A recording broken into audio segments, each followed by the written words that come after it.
मेरा नाम अश्विनी शर्मा है। आज की प्रेस कॉन्फ्रेंस मेरे बच्चे और जहाँ मेरा बच्चा पढ़ता था school Jesus Care Convent School Paloda उसके दौरान है। मेरा बच्चा शुरू से ही स्कूल में पढ़ता था। महीना पहले इन्होंने एक पीटीएम ऑर्गेनाइज़ की स्कूल ने।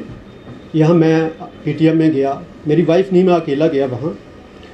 और वो फाइनल पीटीएम थी फर्स्ट क्लास के बच्चे की। उसमें जब पीटीएम में मैं गया तो टीचर ने मुझे जो पेपर वगैरह दिखाए और मैंने पेपर देखे तो उसमें बच्चे के फर्स्ट क्लास के बच्चे को 16 से लेकर 18 तक के टेबल दिए हुए थे।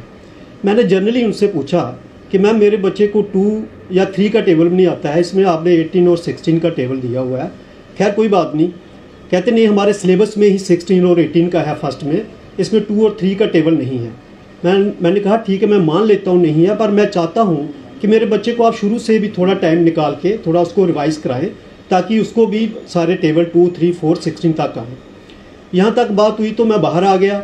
जैसे मैं बाहर आया, गेट पे पहुँचा तो मुझे जो वहाँ गार्ड था उसने बुलाया कि आपको प्रिंसिपल मैडम बुला रही है। मैं प्रिंसिपल मैडम के कैबिन में गया। उन्होंने मुझे पहले बड़े प्यार से पूछा आप बताइए क्या इशू है। मैं इशू कोई नहीं है, मैंने एक जनरली पूछा कि मेरे बच्चे को 2 और 3 का टेबल नहीं आता है और आपने 16 और 18 का डाला हुआ है, तो मैं चाहता हूँ कि उसको आप रिवाइज कराइए। और उनका ये कहना था आगे से कि हमारे ये सिलेबस में नहीं है। मैंने कहा मैम सिलेबस में नहीं है तो क्या हो गया, बच्चा यहीं पढ़ता है, उसको 2 का भी आना चाहिए, 3 का भी आना चाहिए। फिर लास्ट में वो बोलती है कि आप क्या करते हैं घर में।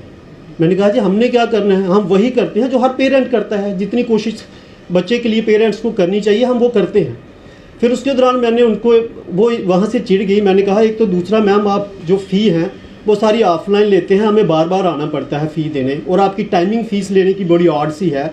हम प्राइवेट काम करते हैं, जब कोई सरकारी भी करता है छुट्टी नहीं मिलती है, तो आप इसको ना ऑनलाइन कीजिए। दूसरी बात, फिर वो मुझे कहने लगी आप ऐसा कीजिए आप अपना बच्चा यहाँ से निकाल लीजिए। मैंने कहा बच्चा क्यों निकालना मैम, शुरू से जहाँ पढ़ रहा है स्कूल अच्छा है, हमने पूरा देख के वहाँ बच्चा डाला हुआ है, निकालने की कोई बात नहीं है। अगर आपको कुछ इस तरह से लगता है तो आप हमें इशू बताइए। मैं आपको पीटीएम का मतलब ही यही है कि बच्चे की प्रॉब्लम बताना, बच्चा कहाँ वीक है, कहाँ बच्चा ठीक है। तो मैंने अपनी प्रॉब्लम बताई अपने बच्चे की, इसमें मैंने कुछ गलत किया नहीं है। उसने कहा ठीक है। उसके दौरान मैं चला आया और उसके थोड़े दिनों के बाद उसने मुझे फिर कॉल किया, कहते आप आ जाओ, दोनों आ जाओ, वाइफ भी आ जाए और पेरेंट दोनों आ जाए। हम दोनों चले गए। कहते कि आपका बच्चा जो है यूनिफॉर्म में नहीं आता है। मैं जी हमारा बच्चा प्रॉपर यूनिफॉर्म में आता है, आप हमारा बच्चा देख लीजिए। उस दिन बच्चा यूनिफॉर्म में ही था प्रॉपर। खैर बड़ी बहस हुई इसमें यूनिफॉर्म को लेके।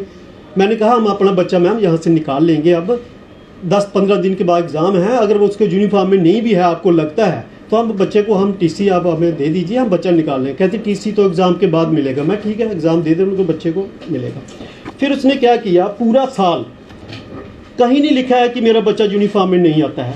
एग्ज़ाम के दौरान उसने ये लिखा कि since you have been found the violation of the school rules, since then is term 2 is not sending your child in the proper school uniform, it is requested to your good self to kindly collect the TC of your child from the school in the last week। जिस दिन उन्होंने ये मुझे भेजा है उसी दिन की मैंने बच्चे की वीडियो बनाई थी, अपने बच्चे की भी और बाकी जो बच्चे स्कूल में आते हैं। मेरा बच्चा भी उसी यूनिफॉर्म में था, बाकी जो बच्चे जिस यूनिफॉर्म में बाकी बच्चे थे। यहाँ तक बात खत्म हो गई। मैंने कहा मैम आप हमें हरास कर रही हैं, बार बार आप हमें बुला लेती हैं, बच्चा हमारा हमेशा यूनिफॉर्म में आता है। कहते आप हमसे बहस मत कीजिए, आप हमसे पंगा मत लीजिए, आपको नहीं पता मैं कितनी ताकतवर हूँ। और मैं ज़्यादा बोल नहीं सकता पेरेंट क्योंकि उसका वहाँ बच्चा होता है, लेकिन मैं उनको ये बताना चाहता हूँ आप जितनी भी ताकतवर हो जाए या कोई भी बंदा जितना भी ताकतवर हो जाए, हमारे देश के कानून और संविधान से ज़्यादा ताकतवर नहीं हो सकता। आप अपनी अगर आप ज़्यादा ताकतवर हैं तो कुछ और कीजिए, देश के लिए कुछ मेडल लाइए। स्कूल चलाने के लिए ताकत की क्या ज़रूरत है, स्कूल चलाने के लिए आपकी सिंसियरिटी की ज़रूरत है, आपकी पढ़ाई लिखाई की ज़रूरत है, आपकी पेशेंस की ज़रूरत है। यहाँ तक बात हुई, वो ज़्यादा चिढ़ गई। फिर वो मुझे कहने लगी मैं आपको अंदर करवा दूँगी। मैं मैडम अंदर होने के लिए तैयार हूँ, अगर स्कूल में वीडियो बनाने के लिए कानून में ऐसा कोई प्रावधान है कि मैं अंदर हो सकता हूँ, मुझे सज़ा हो सकती है तो मैं तैयार हूँ। लेकिन ऐसा प्रावधान भी होगा कि मैं बाहर आ जाऊँगा। मैं चाहता हूँ अगर गलती मेरी है मुझे दंड मिले, अगर उस मैडम की गलती है तो मैडम को भी दंड मिलना चाहिए, चाहे वो मेल है चाहे फीमेल है, कानून सबके लिए बराबर है। दूसरी बात, ये मैडम सिर्फ प्राइमरी स्कूल चलाती है, एक छोटा सा वो गली में, कोई कॉलेज या बीएड कॉलेज या कोई यूनिवर्सिटी नहीं चला रही है कि मैं इतनी ताकतवर हूँ। अब उसके बाद क्या हुआ, एज पर मैडम कि मैं 500 पेरेंट्स से डील करती हूँ रोज़। 500 पेरेंट्स का मतलब है, मैंने उनको कहा कि आप कैश में फ़ीस लेती हैं, इस पर वो चिढ़ गई। 500 पेरेंट्स का मतलब है कि वो साल का 1 करोड़ रुपये फ़ीस लेती है। और ये मैं आपको ये रसीद बता दूँ, फर्स्ट का बच्चा प्रिंटिंग चार्जेस 9,000 रुपया, 9,000 प्रिंटिंग चार्जेस, ये कहाँ जस्टिफाई करता है? क्या सरकार ने इनको इतना अलो किया हुआ है कि आप जो चाहे, जो मन में आए प्रिंटिंग चार्ज लीजिए, जो मन में आए आप एनुअल फीस लीजिए, जो मन में आए आप मंथली फीस लीजिए? एक फर्स्ट के बच्चे की 9,000 रुपये प्रिंटिंग चार्जेस, ये कहीं भी किसी को भी बात पचती नहीं है। मैं कहना चाहता हूँ कि ऐसे स्कूलों को सरकार को ध्यान देना चाहिए जो अपनी मनमर्जी कर रहे हैं, जो अपनी मनमर्जी से फीस वसूल रहे हैं, जो मनमर्जी से प्रिंटिंग चार्ज वसूल रहे हैं। मेरा बच्चा कौन सा MA या MED कर रहा है कि उसके प्रिंटिंग चार्ज 9,000 हैं? सरकारी स्कूल में 3 रुपये प्रिंटिंग चार्जेस हैं, इनके 200 हो, 300 हो, 400 हो, जस्टिफाई हो सकता है। 9,000 प्रिंटिंग चार्जेस। अब जब यहाँ तक बात हुई, फिर मैंने इनको कहा, जिस दिन मैं लास्ट दिन रिजल्ट लेने गया, मैंने कहा आप मुझे TC दे दो, क्योंकि उनकी भी मर्जी थी कि मैं बाहर चला जाऊँ, जो हमारे काम में, हमारे बिजनेस में टांग अड़ा रहा है। दूसरी बात, मुझे ये कहती कि मेरा ये स्कूल चलाना मेरा प्रोफेशनल नहीं है, मेरा पैशन है। मैम, मैं मानता हूँ आपका पैशन है, आप सिर्फ स्कूल चलाती हैं, आपका और कोई दूसरा बिजनेस नहीं है। आपने करोड़ों रुपए की गाड़ियाँ रखी हुई हैं, ये पैशन है या प्रोफेशनल है?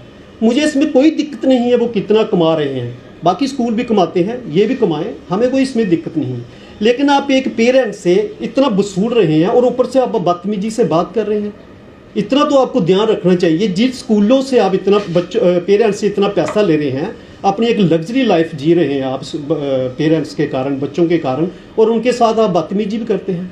आप कमाएं, आप लाखों कमाएं, करोड़ों कमाएं, लेकिन अब मैं ये कहना चाहता हूँ कि इस स्कूल का जितना भी फी स्ट्रक्चर है वो सारा ऑनलाइन होना चाहिए। सरकार को इसको देखना चाहिए। और ये जो 9,000 जो उसने हमसे प्रिंटिंग चार्ज ली है, इस पर इंक्वायरी होनी चाहिए। हमने पहले भी चीफ एजुकेशन अफसर को 2 महीने 2.5 महीने पहले एक एप्लीकेशन दी थी, उनका जवाब मैडम ने भेजा है, लेकिन उसने जवाब जो हमने लिखा था उसके मद्देनज़र कोई जवाब नहीं है, जवाब कुछ और है और हमारा क्वेश्चन कुछ और थे।